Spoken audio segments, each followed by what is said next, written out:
श्री विजयेंद्र सरस्वती जी महाराज, आदरणीय गुरुदेव शंकर अभ्यंकर, अपर्णाताई अभ्यंकर, उपस्थित सर्व सज्जन, माता भगिनी, मराठीतच बोलायचं.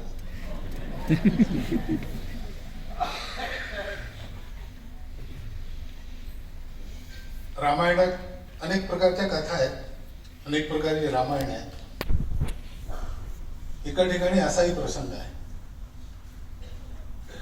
की श्रीराम हनुमंतांची स्तुती करतात.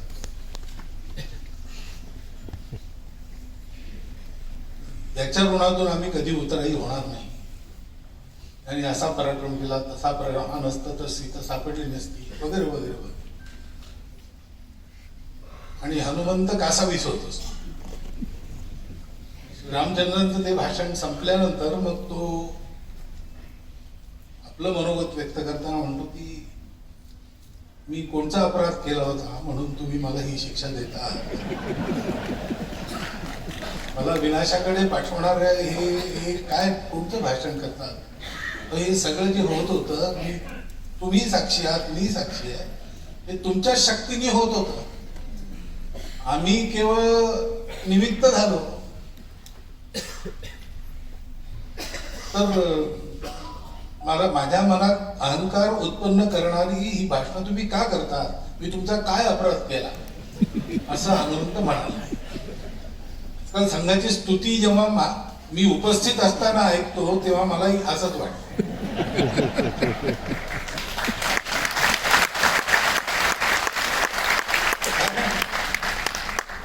मुळात हे जे काम आहे 100 वर्ष केलं खूप नेटाने, ह्या सगळ्या गोष्टी खऱ्या आहेत. परंतु हे नाही करायचं तर मग काय करायचं. आम्ही सेनापती बापटांच्या कवितेत आहे ना की आई इतकी दुःखात आहे, आम्ही मुलं कशाला. आमचा देश आहे, आमचा समाज आहे, आमच्या जीवनाचा प्रश्न आहे. तर आम्ही आमच्या लोकांची सेवा करतो. यात कोणचा मोठा आम्ही उपकार करतोय कोणावर, काय कसला अहंकार बाळगायचा. आणि ज्यांच्या जीवावर त्या बीजाचं रोपटं नाजवट वृक्ष वगैरे झाला, त्यांची कृतज्ञता आम्ही बाळगायची. ते आमची कृतज्ञता व्यक्त करतात. तर ते तशा भावना मनात येतात. बरोबर आहे. संघाच्या स्वयंसेवकांनी खूप प्रामाणिकपणे, निस्वार्थ बुद्धीने, तनमन धनपूर्वक एकेका स्वयंसेवकांनी काम केलं.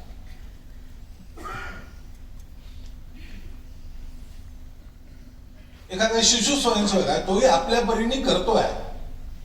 त्याला या सगळ्या गोष्टी समजत नसतील, पण त्याला तो भाव कळलेला आहे. इमर्जन्सी उठल्यानंतर शहराचे प्रचारक त्याचा भूमिगत राहिले नाही, ते मोकळे फिरायला लागले. एका रस्त्याने जाताना एका स्वयंसेवकाचं घर होतं. त्यांचा 3रीतला मुलगा गच्चीवर उभा होता आणि त्यांनी मोठ्याने हाक मारले नावाने. बोलला गोळा झाला, पण तोपर्यंत तेही निघून गेले, तर आई निघून गेला होता. आई वडिलांना लक्षात आलं, हा जाऊन ओरडला लागला. तुम्ही काय झालं. थोडे 2 वर्ष यांना हाक मारता येत नव्हती मला. त्याच्या मनात इतकं मोठं तत्वज्ञान, हे शब्द नसतील, परंतु ज्या आपलेपणाच्या धाग्याने संघ बांधला गेला आहे, तो धागा त्याच्याही मनात घट्ट आहे. संघाच्या कामात दुसरं काय आपलेपणा आहे. संघाच्या कामात पहिली गोष्ट आहे शक्ती. कारण शक्तीशिवाय जग ऐकत नाही. तुमच्यापाशी सत्य आहे, आपल्यापाशी सत्य आहेच, पण आपल्यापाशी सत्य आहे ते ऐकायला लोक केव्हा तयार होतात. आता जगामध्ये भारताच्या पंतप्रधानांना लोक ऐकतात. काय ऐकतात. ही भारताची जी शक्ती ज्या ठिकाणी जेव्हा प्रकट व्हायला पाहिजे त्या ठिकाणी तेव्हा प्रकट व्हायला लागली. आणि त्यामुळे जगाला बोध झाला. संघालाही एका ठिकाणी मला म्हटलं असं की तुम्ही 30 वर्ष उशिरा आला. मी त्यांना म्हटलं आम्ही 30 वर्षापासून येतोय, उशिरा नाही आलो. तुम्ही आमचं उशिरा ऐकायला लागला.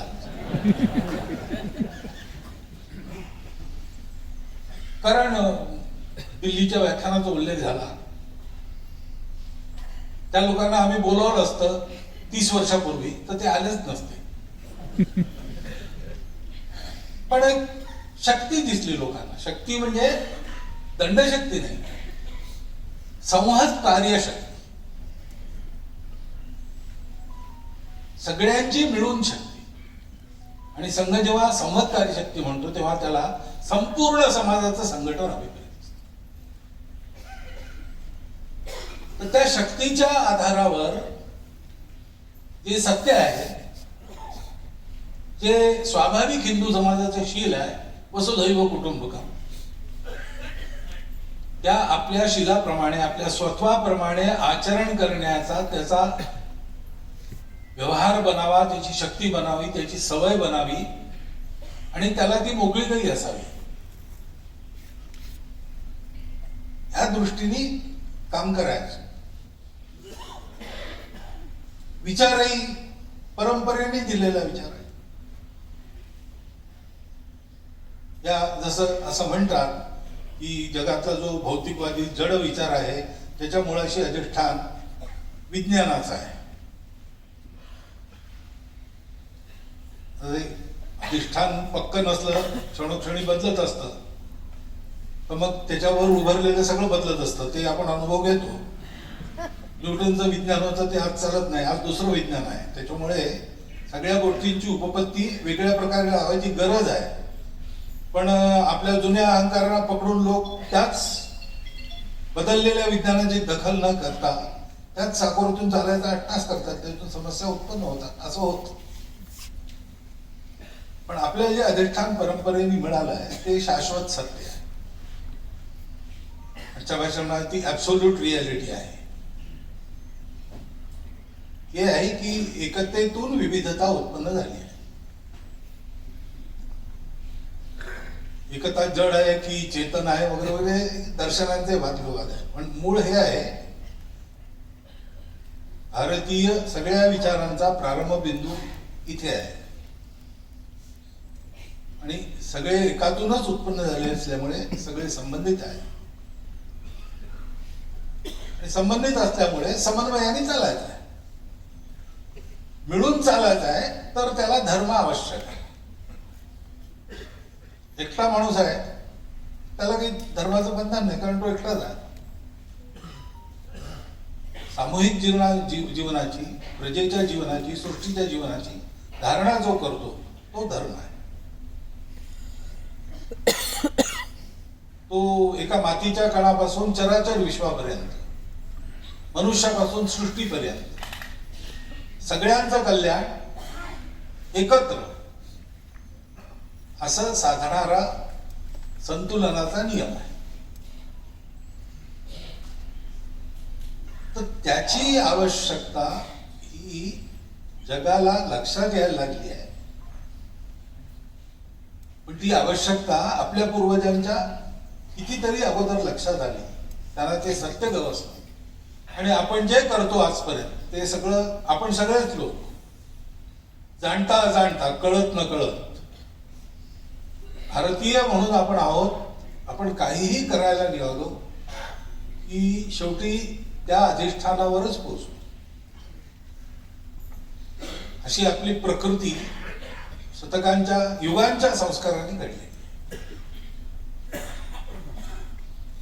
हे सत्य आपण विसरलो म्हणून सगळा घोटाळा झाला. त्याची पुन्हा आठवण करून हे सत्य आहे याच्या आधारावर जीवन उभा करायचं, आपलं जीवन व्यवस्थित करायचं, परिवाराचं जीवन व्यवस्थित करायचं, गाव व्यवस्थित करायचं, जिल्हा प्रांत क्रमाक्रमाने तिथपर्यंत पोहोचायचं. हे विश्वची माझे घर ऐशी जयाची मती स्थिर, किंबहुना चराचर आपणही जाण. हे जगात वारंवार घडवून आणणे, जगाला हे वारंवार शिकवणे, हे आपल्या राष्ट्राचं प्रबोधन आहे, प्रयोजन आहे. हे आपल्या राष्ट्राचं प्रयोजन असल्यामुळे आपण टिकलो आहोत. कारण याची जगाला वारंवार आवश्यकता आहे. आणि अशी प्रयोजनं पूर्ण करण्याकरता निरनिराळ्या राष्ट्रांची उत्पत्ती होत असते. प्रयोजन पूर्ण झाल्यावर ते राष्ट्र विरुद्ध होतं, असं विवेकानंदांनी म्हटलंय. आपल्या राष्ट्राचं प्रयोजनच मुळी हे जोपर्यंत सृष्टी आहे तोपर्यंत आवश्यक राहणार आहे. आणि म्हणून त्या प्रयोजनाकडे आपण परत जातो तेव्हा आपण मातीतून पुन्हा उठतो. योगी अरविंदांनी म्हटलं की सनातन धर्माचं उत्थान म्हणजे हिंदू राष्ट्राचं उत्थान. या सगळ्या तत्वज्ञानाची गोष्ट ठीक आहे, पण याच्याप्रमाणे वागणारा समाज तयार करायचा. हे करताना काही स्वयंसेवकांच्या मनात काही मिळेल असा विचार नसतो, धन्यवाद मिळतील असा विचार नसतो, कोणी कृतज्ञ. उलट आम्ही संघात असं म्हणतो की आपला संघ इतका मोठा झाला, आपण परिश्रम केले, ही गोष्ट खरी आहे, पण समाजाचा आधार नसता आपण इथपर्यंत आलो नसतो. अक्षरशः पहिल्या दिवसापासून संघाच्या कार्यकर्त्यांना हाती धरून चालवणारा संघाती कोण आहे? तर जनी असलेला जनार्दन आहे. त्याच्या आशीर्वादाने सगळं चाललं. कठीण परिस्थितीतही त्याच्या आशीर्वादाने सगळं निभावलं.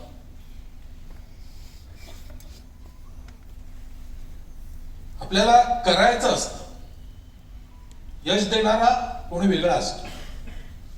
यशाचं श्रेय आपलं नसतं. अधिष्ठान, कर्ता, करण आणि विविध चेष्टा या 4 आवश्यक कारकांची पूर्ती आपण जर केली तर व 5वं भाग्य हे अशा जनी असलेल्या जनार्दनाच्या रूपाने आपल्या मदतीला वेळोवेळी धावून येतं. हा कार्यकर्त्यांचा अनुभव आहे. आणि त्यांना काही नको आहे, कारण आपल्या माणसांकरता केलेलं आहे, ते करणं कर्तव्य आहे. ते केलं म्हणून त्यात काही फार मोठी गोष्ट केली असं वाटत नाही. आणि 100 वर्ष पूर्ण आपोआपच होतात. आपल्याला फक्त टिकायचं असतं. संघाची इच्छा अशी नव्हती की आम्ही 100 वर्ष पूर्ण करावी. डॉक्टर हेडगेवार तर म्हणायचे की सिल्वर जुबिली नाही करायची आपल्याला, त्याच्या आत काम पूर्ण झालं पाहिजे. त्यामुळे एका अर्थाने 100 वर्ष आमची पूर्ण झाली तर तो एकीकडून जसा इतक्या सगळ्या संकटातून टिकून संघ वाढवत इथपर्यंत आलो असा थोडासा गौरवाचा विषय वाटतो. दुसरीकडे आत्मपरीक्षणाचाही विषय आहे. वर्ष का लागली आहे त्याची कारण वगैरे आहे, परंतु मुळात हे काम लवकरात लवकर संपन्न झालं पाहिजे. संपूर्ण समाज संघटित झाला पाहिजे. तो संपूर्ण समाज संघटित झाला तर माझं हे राष्ट्र वैभव संपन्न होईल, बल संपन्न होईल. आणि माझं हे राष्ट्र वैभव संपन्न होणं याचा अर्थ विश्वाला सुख शांती लाभणे हा आहे. जेव्हा भारत मोठा होतो तेव्हा विश्वाचं कल्याण होतं. भारताच्या मोठेपणातून विश्वाचा मोठेपणा साधतो. कारण भारत नावाची जी विशेषता आहे तो काही केवळ भूगोल नाही. तेजात रथ असलेला भारत, ते तेज कोणचं आहे? ते या ज्ञानाचा तेज आहे की आपला विकास हा सर्वांच्या विकासाला कारणीभूत होणारा झाला पाहिजे, तरच तो आपला विकास आहे. नाहीतर विकासाच्या रूपात आलेला विनाश आहे. हे सत्य आपण पाहतो. हे राष्ट्रच असं या प्रकृतीच्या अधिष्ठानावर पक्क असल्यामुळे भारत मोठा होतो तेव्हा जगामधल्या समस्या संपतात, कलह मिटतात, सगळीकडे सुख शांतीचं साम्राज्य लाभतं. असा इतिहास आहे. तो पुन्हा घडवायचा आहे. वेळेचं आव्हान आहे, काळाची मागणी आहे, जगाची परिस्थिती अशी दिसते आहे आणि जगातले चिंतक ही अपेक्षा करतायत. त्याच्यामुळे हे आपलं काम लवकरात लवकर झालं पाहिजे या जिद्दीने पहिल्या दिवसापासून संघाचे कार्यकर्ते काम करतात. कृतज्ञताच द्यायची असली तर ज्यांनी आपल्या देहाचं रक्ताचं अक्षरशः पाणी करून स्वतः बी होऊन स्वतःला विस्कटवून टाकून मातीत मिळवून वटवृक्ष उभा ज्यांच्या मातीत मिळण्यातून झाला त्या डॉक्टरांच्या प्रती ही कृतज्ञता आमची आहे.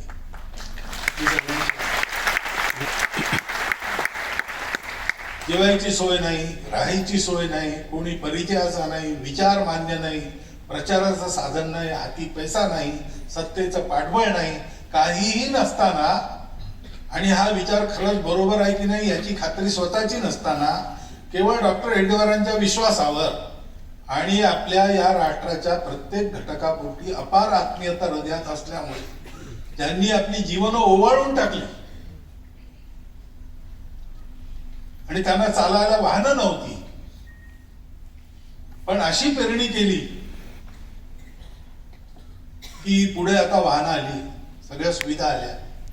कृतज्ञता आपली सर्वांचीच त्यांच्याविषयी पाहिजे.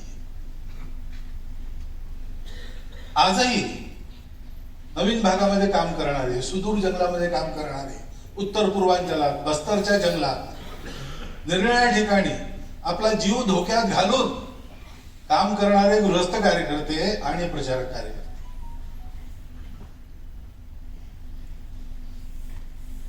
ही व्यक्तिगत कृतज्ञता ही आपली त्यांच्या करता पाहिजे. संघाचा स्वयंसेवक त्यांनी अक्षरशः आपला प्राण ओतून संघ उभा केलेला. त्यांनी आपलं रक्त आटवून संघाला पाणी दिलेलं. संघाचं काम तसं फार सोपं आहे पण तसं फार कठीण आहे.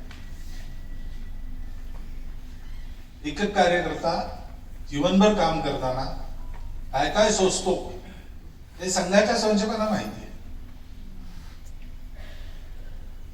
ते सोसूनही हसतमुखाने आणि मनामध्ये कोणताही द्वेष, शत्रुता, क्रोध येऊ न देता हे आपल्या लोकांकरता करायचं काम आहे या भक्तीने ती शक्ती उभी करत जातो. म्हणून ती शक्ती नेहमी शीलवंतांची शक्ती असते. त्याचा कधीही समाजाला उपद्रव होत नाही.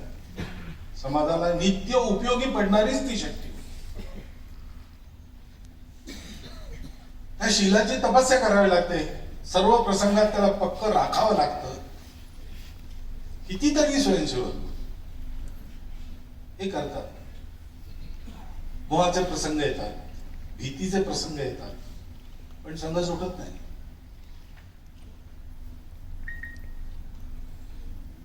वसंतराव केळकर ते प्रांत प्रचारक होते. त्यांचा अनुभव सांगितला.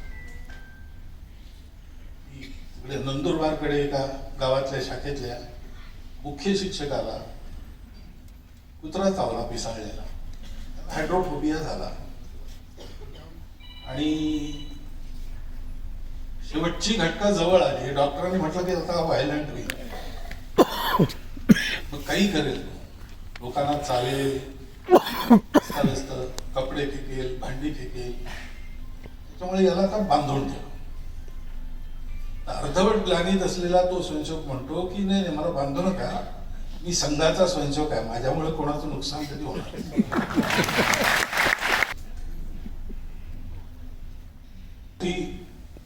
राज्याभिषेकानंतर कार्य गौरव झाला सगळ्यांचा आणि हनुमान सापडेच ना, कुठे आहे, शोधून आणला.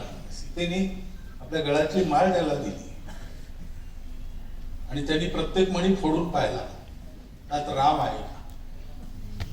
कारण त्याला त्या मोत्यांच्या माळेत, बक्षीस समारंभात कशातच रुची नव्हती. राम कार्य आहे ते करायचं, दुसरं काही करायचंच नव्हतं. आता ही गोष्ट खरी आहे का, मूळ वाल्मिकी रामायणात आहे का माहित नाही, पण ही गोष्ट सांगतात. आणि सांगतात क्या करता की तो जो श्लोक आहे मुक्त संघ अनामवादी वगैरे, ते म्हणजे कसं, ते असं याच्याकरता सांगतात. स्वयंसेवकांनी तो आदर्श आपल्या जीवनात उतरवण्याचा अहर्निश प्रयत्न चालवलेला आहे.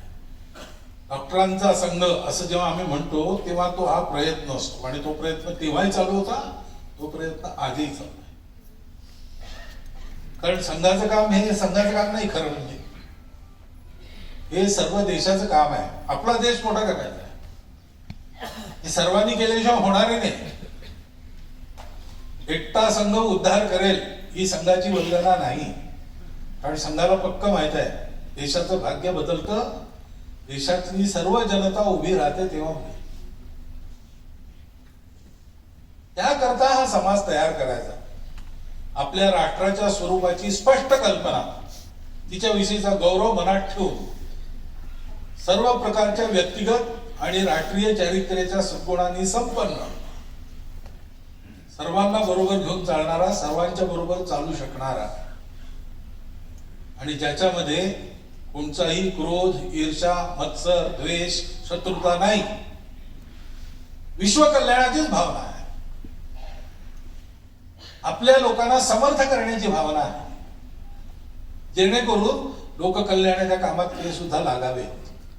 भगवद्गीतेत ज्याला लोकसंग्रह म्हटलं आहे, लोक उन्मार्गगामी होऊ नयेत, सन्मार्गगामी व्हावेत, याकरता संपर्क, संस्कार आणि योजना करून त्यांना एका दिशेला अग्रेसर करणं, ते लोकसंग्रहाचं काम हे करणे,